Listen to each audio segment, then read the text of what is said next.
Hello, welcome back.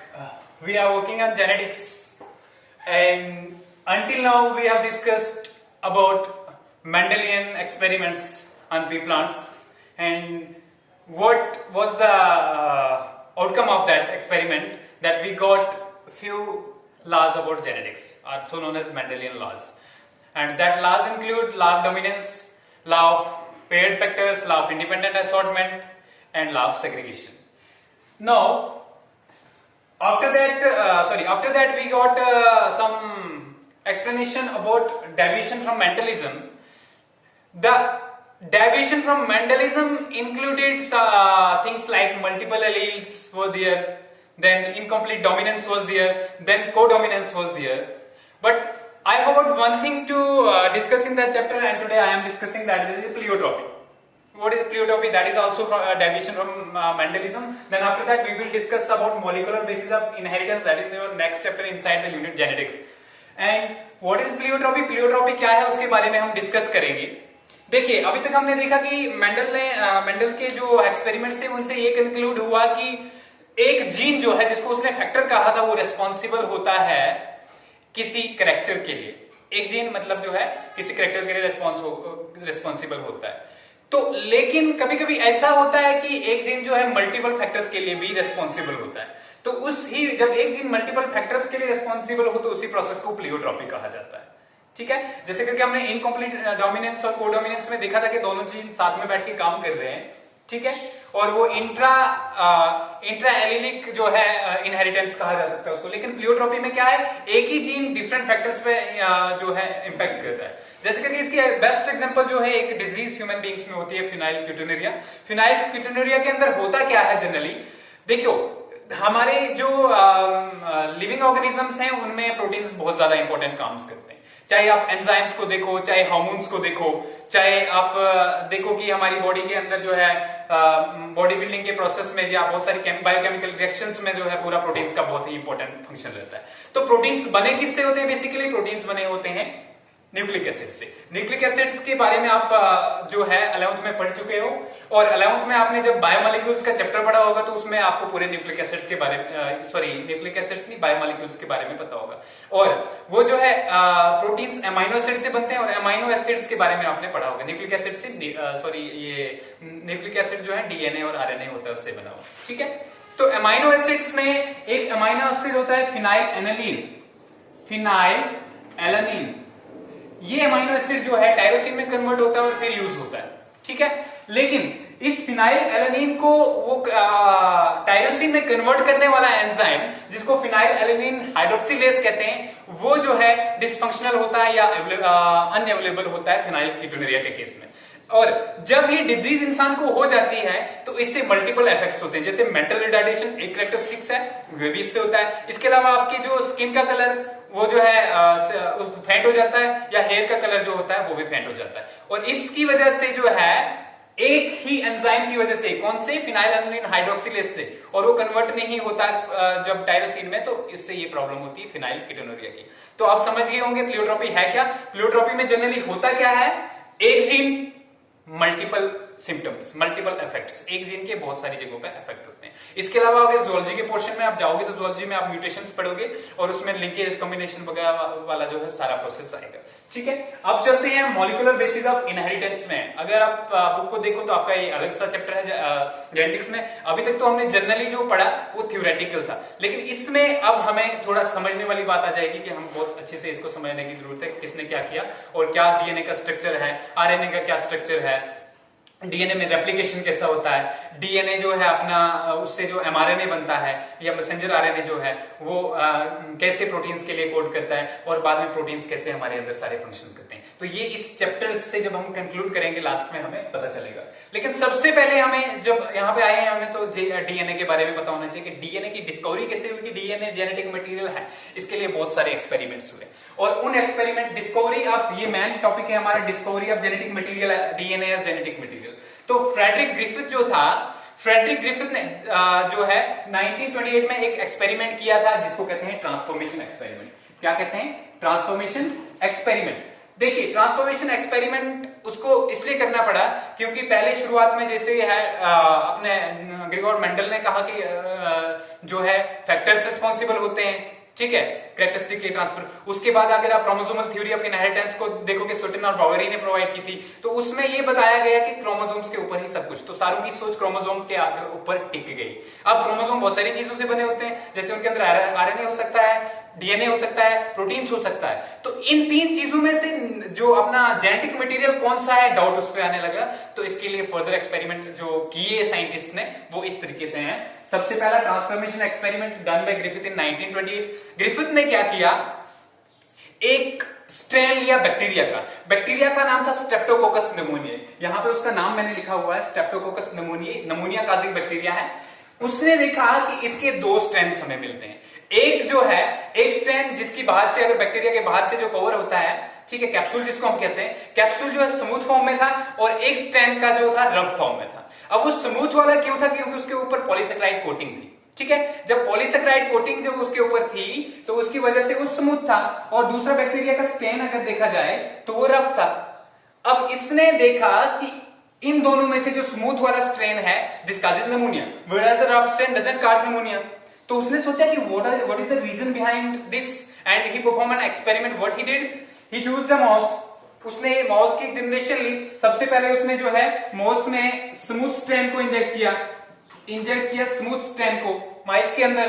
तो माइस जो है डेड हो गया, किससे, नमोनिया। उसने नमोनिया डेवलप कर दिया और वो डेड हो गया। उसके बाद उसने क्या काम किया, नेक्स्ट उसी फेज में उसने क्या किया कि उसने रफ स्ट्रेन को जो है इसके अंदर डाला, माइस के अंदर डाला, दूसरे वाले। तो उसने देखा कि माइस जो है नहीं मरा, क्योंकि उसके अंदर नमोनिया डेवलप नहीं हुआ।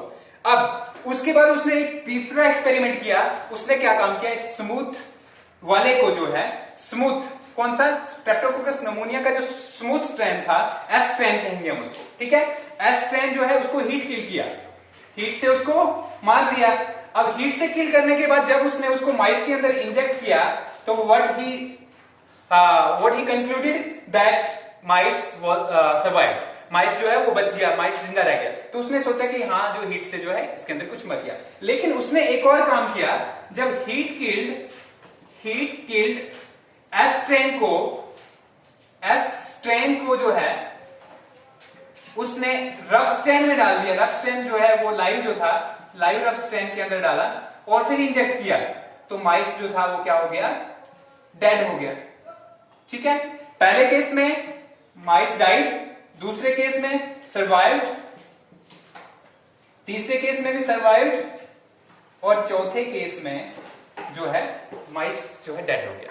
तो उसको ये लगा कि कुछ ऐसी चीज है इस heat killed smooth strain bacteria के अंदर कि जो डेड नहीं हुई हीट के बाद भी, और वो जो है ट्रांसफर हो गई उस रफ स्ट्रेन बैक्टीरिया में जब उसने उसको कंबाइन किया। तो ठीक है, एक बार फिर से ध्यान देते हैं इस एक्सपेरिमेंट पे, इंपॉर्टेंट है क्योंकि इससे आपको पता चलेगा कि जो है न्यूक्लिक एसिड्स जो उनको जो है कैसे डिसाइड किया गया कि वो हमारे जेनेटिक मटेरियल है। क्या हुआ, ट्रांसफॉर्मेशन एक्सपेरिमेंट हुआ। ट्रांसफॉर्मेशन एक्सपेरिमेंट में स्ट्रेप्टोकोकस निमोनिया को चूज किया गया। किसने चूज किया, फ्रेडरिक ग्रिफिथ ने। कब किया, 1928 में। अब इसके बाद हुआ क्या कि उसने जो है इसके दो स्ट्रेन देखे, इसी एक ही बैक्टीरिया के दो स्ट्रेन, एक स्मूथ स्ट्रेन था, एक रफ स्ट्रेन था। स्मूथ स्ट्रेन के ऊपर पॉलीपेप्टाइड जो है उसकी कोटिंग थी, पॉलीसेकेराइड कोटिंग, इसकी वजह से स्मूथ था, whereas rough strain doesn't contain any coating, ठीक है। उसके बाद इसने क्या देखा कि जब स्मूथ स्ट्रेन को माइस के अंदर इंजेक्ट किया तो माइस डेड हो गया। इट मींस उसके अंदर जो है कोई ऐसी चीज थी जिससे वो डेड हो गया। अब रफ स्ट्रेन का जो है, रफ स्ट्रेन में क्या हुआ कि रफ स्ट्रेन के अंदर जो जब उसने देखा कि माइस उससे डेड नहीं हुआ, लेकिन जब उसने हीट किल्ड एस स्ट्रेन को आर स्ट्रेन के साथ मिलाया तो उससे डेड हो गया। उसको उसने ये कंक्लूड किया कि ऐसी कुछ चीज है न्यूक्लियस के अंदर जो जिसकी वजह से जो है ये माइस जो है डेड हुआ। तो ये फ्रेडरिक ग्रिफिथ का ट्रांसफॉर्मेशन एक्सपेरिमेंट आपको एग्जाम में आ सकता है कि व्हाट इज ट्रांसफॉर्मेशन एक्सपेरिमेंट, तो ये आपको बताना है, ठीक है। उसके बाद नेक्स्ट चलते हैं। नेक्स्ट क्या है, नेक्स्ट है हमारे पास, इसके बाद जो है 3 साइंटिस्ट थे। 3 scientist were Avery MacLeod and McCarty. 1933 and 1934 जो है 44 तक जो है इन्होंने क्या है तीनों चीजों को अलग किया। अब हमें तो पता था न्यूक्लियस के अंदर क्रोमोसोम है, लेकिन इन क्रोमोसोम्स की तीनों चीजों को अलग किया। कौन कौन सी, प्रोटीन्स, डीएनए और आरएनए, 3 चीजें, ठीक है, ये दो न्यूक्लिक एसिड्स हैं और ये प्रोटीन्स हैं। जब इन तीनों को इसने अलग किया तो क्या देखा, उन्होंने इन तीनों को जो है इन डाइजेस्टिंग एंजाइम से, जो प्रोटीन्स को डाइजेस्ट करते हैं एंजाइम, उनको प्रोटीएसिस कहते हैं, प्रोटीएसिस, और जो डीएनए को जो करते हैं एंजाइम को डीएनएसिस, और इनको आरएनएसिस कहते हैं जो डाइजेस्ट करते हैं। ठीक है, तो यहां पे जब इन्होंने जो है प्रोटीन्स को डाइजेस्ट किया, इसके अंदर डाइजेस्ट करने के बाद जो है उसने फिर देखा कि जो है S10 वाला बैक्टीरिया, S10 वाला बैक्टीरिया जो है फिर भी जो है इंपैक्ट कर रहा है। इन तीनों को अलग अलग जब इनको डाइजेस्ट किया, लेकिन जब उन्होंने डीएनए को डाइजेस्ट किया, डीएनए से डाइजेस्ट किया, तो उन्होंने देखा कि जो है उसमें डिजीज नहीं हुई। ये एक माइनर है, थोड़ा आपको जस्ट याद रखना है इसको, एक्सपेरिमेंटल एविडेंस है इसके लिए। और इसके बाद तीसरा इंपॉर्टेंट जो है, अल्फ्रेड हर्शी और मार्था चेज ने एक बहुत ही इंपॉर्टेंट एक्सपेरिमेंट किया, जिससे हमें बिल्कुल क्लियर हो गया कि डीएनए ही जेनेटिक मटेरियल है। और उन्होंने क्या एक्सपेरिमेंट किया, they uses bacteriophages. You have studied bacteriophages, you have studied viruses in chapter first. और वायरसेस में आपने देखा होगा कि आपने जो है टोबैको मोसिक वायरस पढ़ा और फिर बैक्टीरियोफेजेस के बारे में बात करा। बैक्टीरियोफेजेस ऐसे वायरसेस होते हैं जो बैक्टीरिया के ऊपर अटैक करते हैं, लेकिन बैक्टीरिया के ऊपर फीड करते हैं, मींस। तो वहां पे क्या है, बैक्टीरियोफेजेस पे क्या किया इन्होंने बैक्टीरियोफेजेस के अंदर जो है रेडियोएक्टिव मटेरियल डाला। देखो दो चीजें थी, एक था फास्फोरस और दूसरा था सल्फर। फास्फोरस का P15 15 16 एटॉमिक नंबर, ठीक है। लेकिन जब इनका जो है, इनके कौन से आइसोटोप्स इन्होंने यूज किए, this was 32 and this was 35। Okay, phosphorus के लिए इन्होंने 35 वाला आइसोटोप यूज किया और सल्फर के लिए, फास्फोरस के लिए 32 वाला और सल्फर के लिए 35 वाला आइसोटोप यूज किया।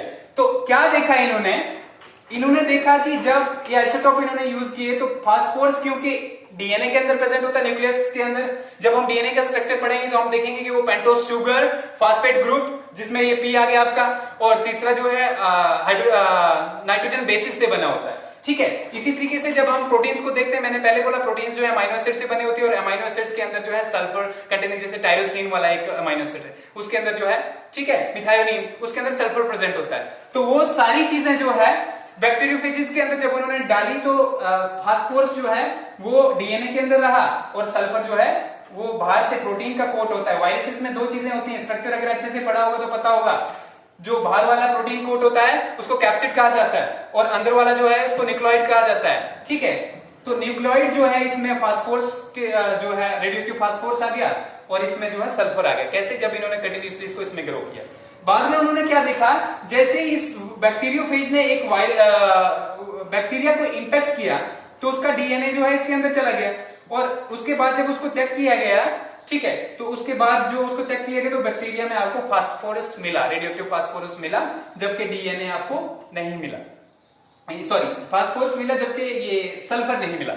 तो सल्फर क्योंकि जो है प्रोटीन्स के अंदर था, इट मींस कि क्या ट्रांसफर हुआ, डीएनए ट्रांसफर हुआ, और यहां से कंक्लूड हुआ कि डीएनए हमारा जेनेटिक मटेरियल है। एक और चीज इसमें इंक्लूड करने वाले, बैक्टीरियोफेजेस जो है क्या करते हैं, बैक्टीरियोफेजेस बैक्टीरिया को इंपैक्ट करते हैं। इंपैक्ट करने के बाद क्या करते हैं, जब उनके साथ वो जो है अटैच हो जाते हैं, ठीक है, अटैच होने के बाद जो है वो अपना जो है डीएनए इनके अंदर पहुंचा देते हैं, और बैक्टीरिया जो है इसको अपना डीएनए समझ के इसको रेप्लिकेट करता है। तो इसी तरीके से जो इसका डीएनए था उसको फर्दर रेप्लिकेट होता गया, 1 से 2 कॉपीज बनी, 2 से 4 कॉपीज बनी, और बाद में जब आपके पास बहुत सारे जो है क्या कहते हैं, ये आपका फास्फोरस वाला जो है आपको रेडियोएक्टिव मटेरियल उसमें मिला, तो आपने कंक्लूड किया कि डीएनए जेनेटिक मटेरियल है। ठीक है, फिर से एक बार, जेनेटिक मटेरियल क्या है, जेनेटिक मटेरियल डीएनए कैसे कंक्लूड हुआ, इसके लिए 2 एक्सपेरिमेंट हुए मेन। पहला था फ्रेडरिक ग्रिफिथ का 1928 में, जो उसने एक्सपेरिमेंट किया उसको कहते हैं ट्रांसफॉर्मेशन एक्सपेरिमेंट, बहुत ही इंपॉर्टेंट है।